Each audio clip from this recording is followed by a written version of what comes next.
Oh, I made my way to my favorite example. You don't have to raise your hand, but if you can, if you raise it, I'll feel good about myself. How many people know Ayatul Kursi? Ayatul Kursi. The last example of the evening I want to share with you is Ayatul Kursi. Okay, we're going to recite it together. أعوذ بالله من الشيطان الرجيم. الله لا إله إلا هو الحي القيوم لا تأخذه سنة ولا نوم له ما في السماوات وما في الأرض من ذا الذي يشفع عنده إلا بإذنه يعلم ما بين أيديهم وما خلفهم ولا يحيطون بشيء من علمه إلا بما شاء وسع كرسيه السماوات والأرض وهو العلي العظيم. Ayatul Kursi is made up of 9 sentences. Ayatul Kursi has 9 sentences. I'll walk you through them. Allahu la ilaha illa huwa al-hayyul qayyum, number 1. La ta'khudhuhu sinatun wa la nawm, number 2. Lahu ma fis samawati wa ma fil ard, number 3. What's number 4? Man dha alladhi yashfa'u 'indahu illa bi idhnihi, that's number 4. يَعْلَمُ مَا بَيْنَ أَيْدِيهِمْ وَمَا خَلْفَهُم, number 5. Then وَلَا يُحِيطُونَ بِشَيْءٍ مِّنْ عِلْمِهِ إِلَّا بِمَا شَاءَ, number 6. Then وَسِعَ كُرْسِيُّهُ السَّمَاوَاتِ وَالْأَرْضِ, number 7. وَلَا يَؤُودُهُ حِفْظُهُمَا, number 8. وَهُوَ الْعَلِيُّ الْعَظِيمُ, number 9. 9 sentences.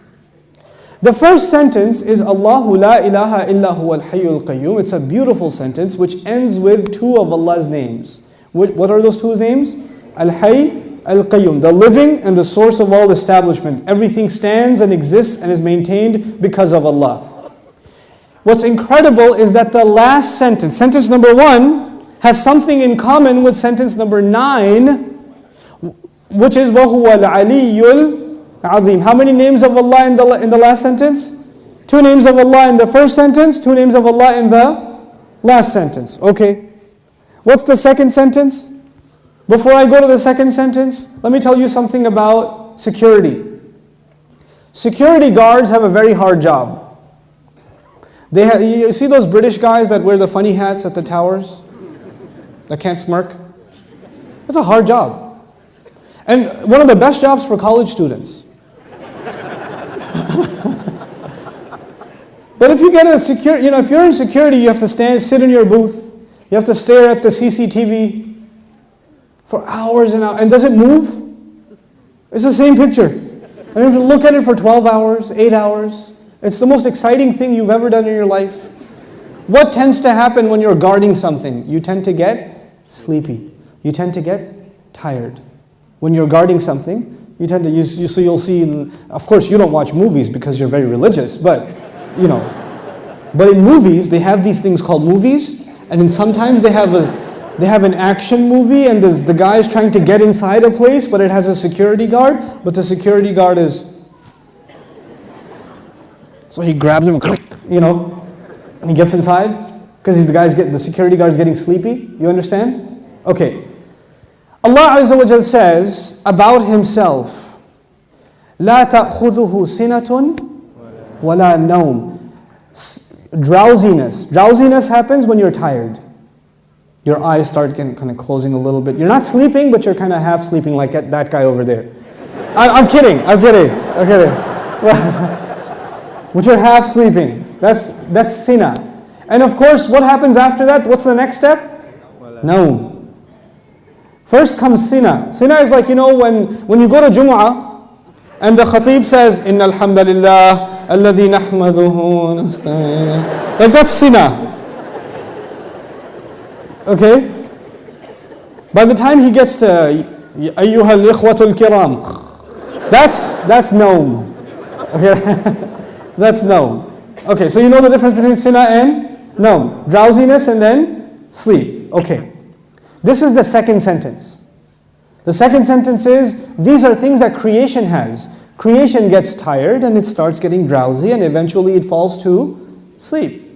Or sometimes you tell yourself, no, I'm just closing my eyes, but I'm not sleeping. Okay, let me just close my eyes for a second. You're gone. You're finished. Okay? Now here's the thing. I know something about Sina and Noam because I'm a teacher by profession.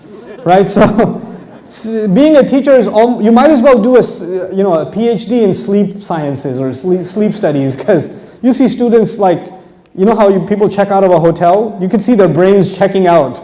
Like in the middle of a lecture, like.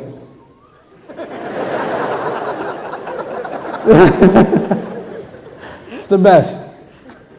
This is the second sentence about sleep, about exhaustion and sleep. Drowsiness and sleep. What was the second last sentence? وَلَا يَؤُودُهُ حِفْظُهُمَا. Guarding the skies and the earth does not exhaust Allah. When someone's exhausted, what do they get? Sina and Noam. The second sentence is actually connected to the second last sentence. لا تأخذه سنة ولا نوم ولا يؤوده حفظهما. He says له ما في السماوات وما في الأرض. He owns whatever is in the sky and the earth. Now before I tell you further, you need to understand the difference between two words, two names of Allah, Malik and Malik. Two names of Allah, Malik and Malik. I hope I can explain this difference to you, because it'll make you appreciate these ayat like nothing else. Malik is an owner. Malik is an owner. Malik, I already told you today, what is Malik? King. Is there a difference between a king and an owner? Yes. You are the owner of your pen, but you do not say, I am the royal sovereign of this ink pen. You don't do that. That doesn't make a lot of sense. You understand? Owners can be of small things. You can own a car, you can own a computer, you can own a phone, but you're not going to be the king of it. Kingdom is used for big things. Here's another problem. Ownership is about property. It's about property. But kingdom is not about, you're not the king over a tree or the king over a piece of land. You're the king over the people who live in that land. Kingdom is about controlling people. Ownership is about controlling objects. There's a difference.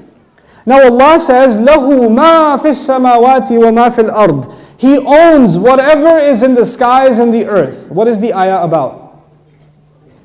Ownership. The ayah is about ownership.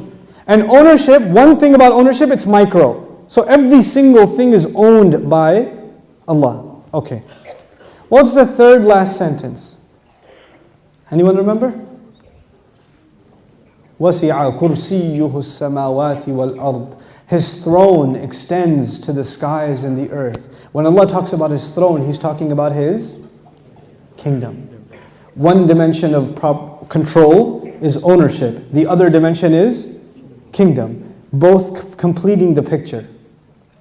Because if you're just an owner, you're not a king. And if you're just a king, you're not an owner. By the way, let me tell you the difference also. Nowadays in some countries we have kings.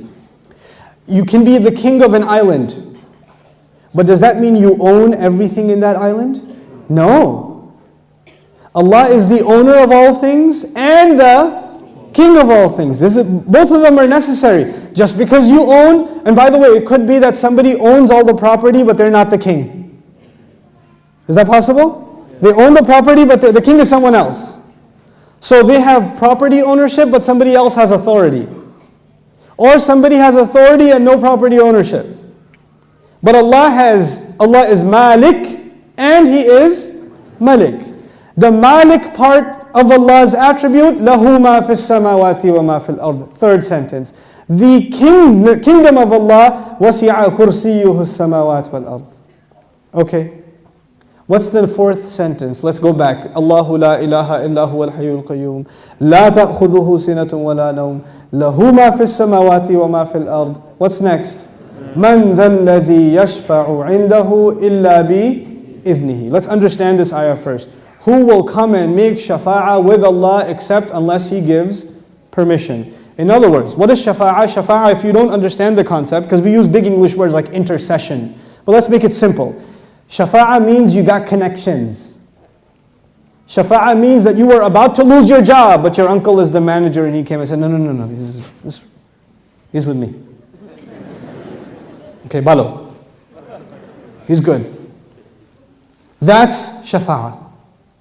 On Judgment Day, we are in trouble possibly, and then somebody comes and says, no, they're with me. They're with me. Go easy on them, please. We beg Allah Azza wa Jal to qualify us for the shafa'ah of Rasulullah sallallahu alayhi wasallam. And Allah says, nobody will come for you. Your uncle, your cousin, your dad, your mom, your boss. You're not going to come for you on Judgment Day and say, Ya Allah, actually he's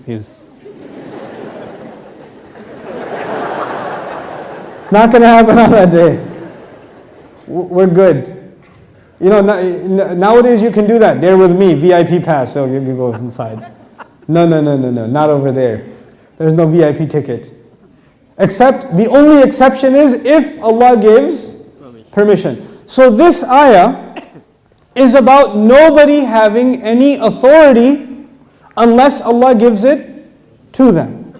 Nobody will have any authority, and the only exception, and the word exception is important, the exception is if Allah gives it to them. You clear about that? Yes. Okay. وَلَا يُحِيطُونَ بِشَيْءٍ مِّنْ عِلْمِهِ. They know nothing, they can control, they encircle nothing of His knowledge. إِلَّا, except بِمَا شَاءَ. The fourth sentence and the sixth sentence are both about a statement about Allah and the only exception. The statement was, nobody has authority to make a case except whoever Allah gives permission. They have no knowledge except whoever He wants to give knowledge to. Otherwise they know nothing.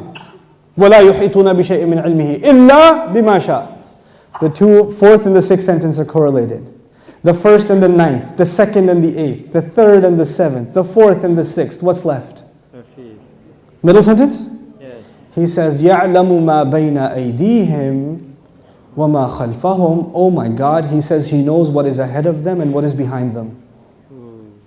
As though, and He knew what is coming ahead in the ayah and what was behind in the ayah. He put in the middle of it is, I know what's ahead and I know what's behind.